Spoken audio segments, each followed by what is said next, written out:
저는 50대 주부입니다. 제가 이렇게 글을 쓰게 된 이유는 저희 시어머니 때문입니다. 저는 일을 하느라 결혼이 조금 늦은 편이었어요. 그런데 결혼을 하고 보니 저희 시어머니가 많이 이상하네요. 한마디로 표현하자면 돈에 미친 것 같아요. 돈이라면 아마 똥도 집어먹을 사람이에요. 이 부분 때문에 가족들과도 다툼이 많았고요. 시어머니는 돈 앞에서는 가족도 없고 양심도 없어요. 정말 저는 살다 살다 이런 사람은 처음 봐요. 저희 시어머니를 보면 마치 저희 시댁이 정말 못 사는 것처럼 보일지 모르겠는데 전혀 그렇지 않다는 거예요. 정말 잘 살아요. 오히려 부자라면 부자예요. 그런데도 시어머니는 돈에 정말 환장한 사람 같아요. 그럼 지금부터 저희 시어머니의 이야기를 본격적으로 시작해 볼게요.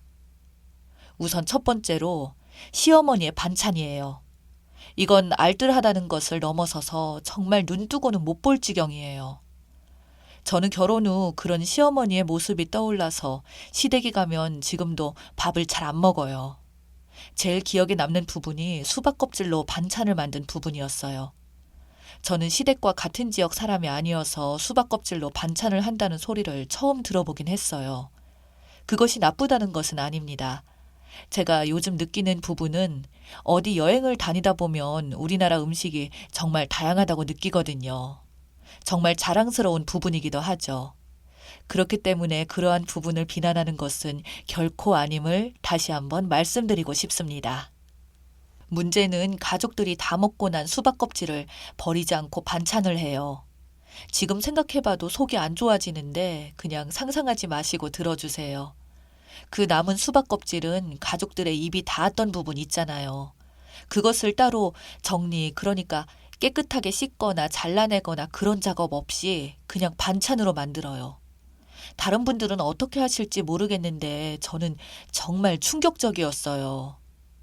그러한 부분 때문에 가족들이 기겁을 하는데 시어머니는 가족들 것인데 어떠냐고 하시면서 그냥 반찬을 하세요.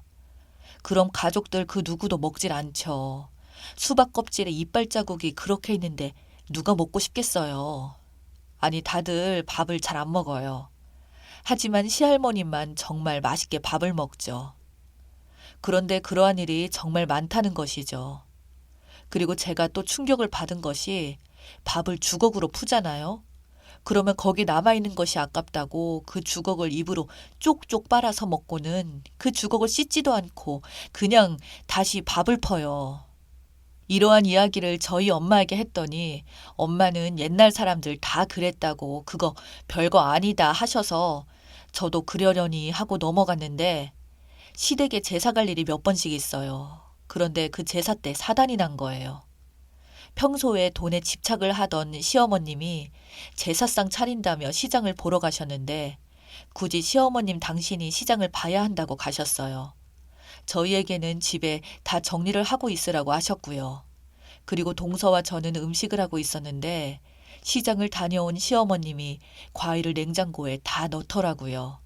그래서 저희는 그냥 그런 줄 알았어요. 그리고는 음식하는 저희에게 야, 누가 계란을 이렇게 많이 풀어서 전을 부쳤어? 계란 하나면 충분한데 아이고, 요 도대체 몇 개를 쓴 거야? 라며 화를 내셨어요. 아니, 그 많은 전을 어떻게 계란 한 개로 다 부치나요? 그리고 또다시 세상에나 세상에나 고춧가루 들어간 것 좀 봐라. 이거 누가 이렇게 썼어? 큰애가 이랬냐 작은애가 그랬냐? 라며 저희에게 폭풍 잔소리를 하셨어요. 동서와 저는 정말 기분이 나빴지만 그냥 참았어요. 그러한 이야기는 그냥 한 귀로 듣고 한 귀로 흘러버리면 되는 것이었으니까요. 그런데 제사상을 차리려고 제사 음식을 올리는데 과일이 조금 이상한 거예요. 누가 봐도 상한 것 같길래 시어머니에게 어머님, 과일이 많이 상한 것 같아요. 잘못 골라오신 것 같은데요? 라고 제가 말을 꺼냈는데 시어머니는 그런 저에게 상하기는 어디가 상했어. 멀쩡하기만 하구만. 요즘 과일값이 금값이라 내가 잘 고르는 하고 얼마나 힘들었는데. 잔말 말고 그냥 올리기나 해. 라며 핀잔을 주셨어요. 그래서 저는 시키는 대로 그렇게 제기에 담았어요. 조금 불안하긴 했어요. 상한 부분을 숨기려고 했지만 너무 심해서 잘 숨겨지지가 않았거든요. 그런데 그게 문제가 된 거예요. 시아버님이 상한 과일을 보고는 대노하신 거죠.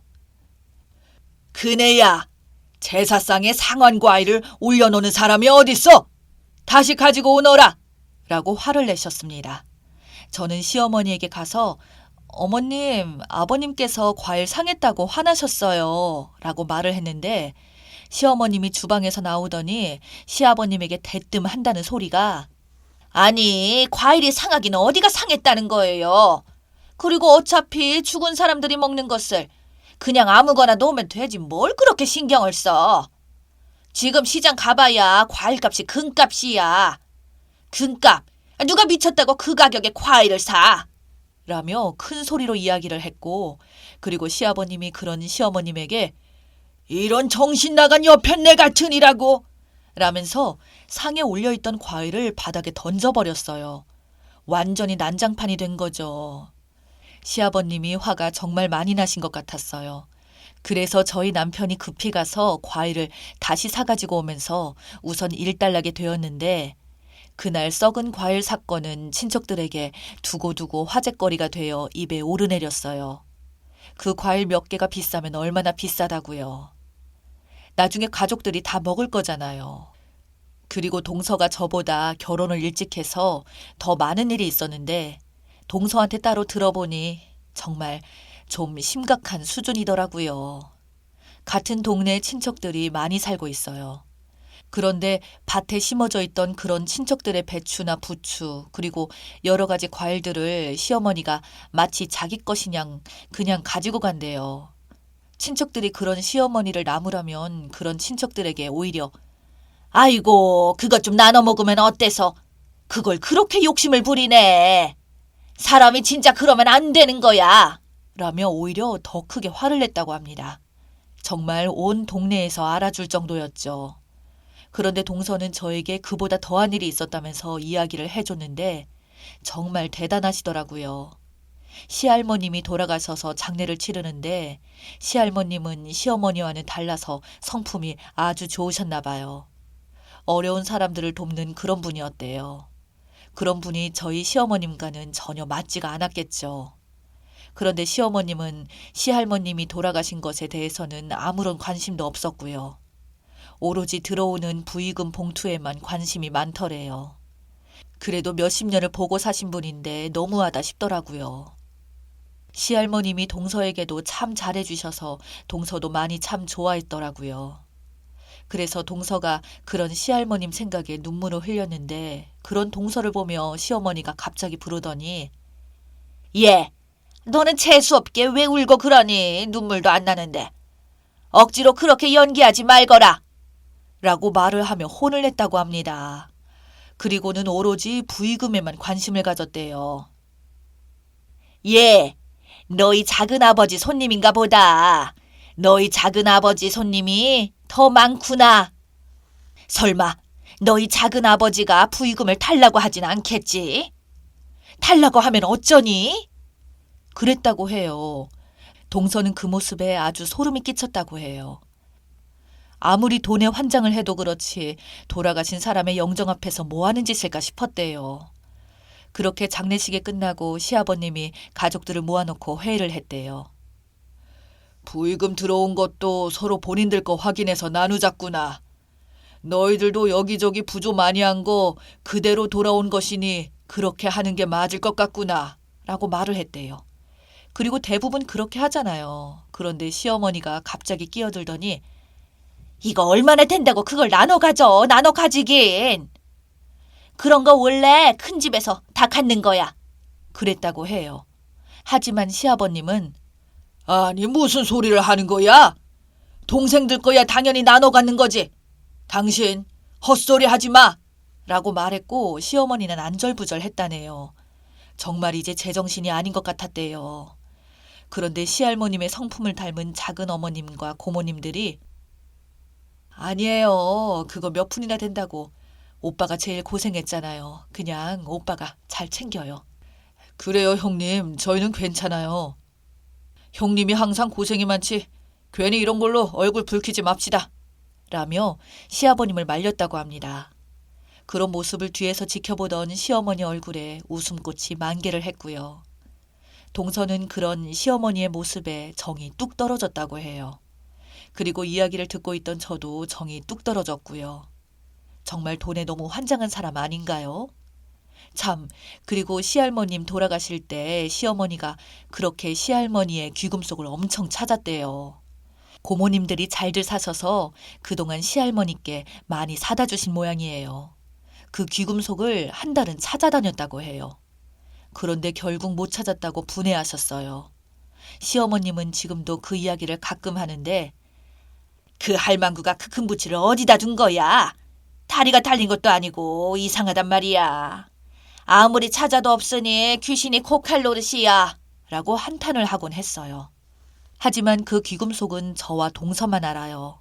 시할머님이 돌아가실 줄 미리 아셨던 것인지 갑자기 건강이 안 좋아지셨나 봐요. 돌아가시기 한 달 전쯤 동서에게 전화를 했었나 봐요. 그렇게 급하게 시할머님에게 찾아간 동서에게 그 귀금속을 다 주셨다는 말은 비밀입니다. 시할머님께서 야야, 이거 나중에 너희 형님 들어오면 사이좋게 나눠 가져라. 너는 믿을만 하니까 주는 것이야. 우리 큰손주 결혼하는 것 보고 가야 하는데 그게 한이 되는구나. 라며 동서에게 다 주셨다고 해요. 근데 정말 많더라고요. 평생을 모아오신 것 같았어요. 시어머니가 그렇게 눈을 시퍼렇게 뜨고 찾는 줄 알았더라고요. 정말 많았어요. 저는 동서가 그 보물상자를 열어서 보여주는데 정말 놀랐어요. 그렇게 동서와 저는 귀금속을 나눠 가졌죠. 하지만 너무 귀한 물건이라 감히 팔지도 못하고 그냥 갑으로 잘 숨겨두었어요. 저희 시어머니가 눈을 시퍼렇게 뜨고 찾아다니고 있으니까요. 가족들은 아무도 몰라요. 동서와 저랑 둘이서만의 비밀이에요. 둘이서 무덤까지 가지고 가기로 했던 것인데 이렇게 글로 써버리게 되네요. 하지만 동서도 제가 이 글을 쓰는 걸 알고 있으니까요. 동서, 그래도 동서가 있어서 많이 위안이 되어 항상 고마워요. 평소에는 쑥스러워서 말도 잘 못했는데 여기에 이렇게 남겨봅니다. 그리고 얼굴을 한 번도 뵌 적은 없지만 시할머님의 따뜻한 마음이 느껴져서 울컥하기도 했고요. 할머님, 저희는 할머님처럼 곱게 살아가도록 노력하겠습니다. 글들 보니까 막장 시어머니 이야기가 많던데 저희는 막장까진 아니지만 그래도 저희 시어머니 이야기 좀 하면서 풀고 갑니다. 다른 내용들에 비해 별 내용이 없는데 끝까지 읽어주셔서 감사합니다.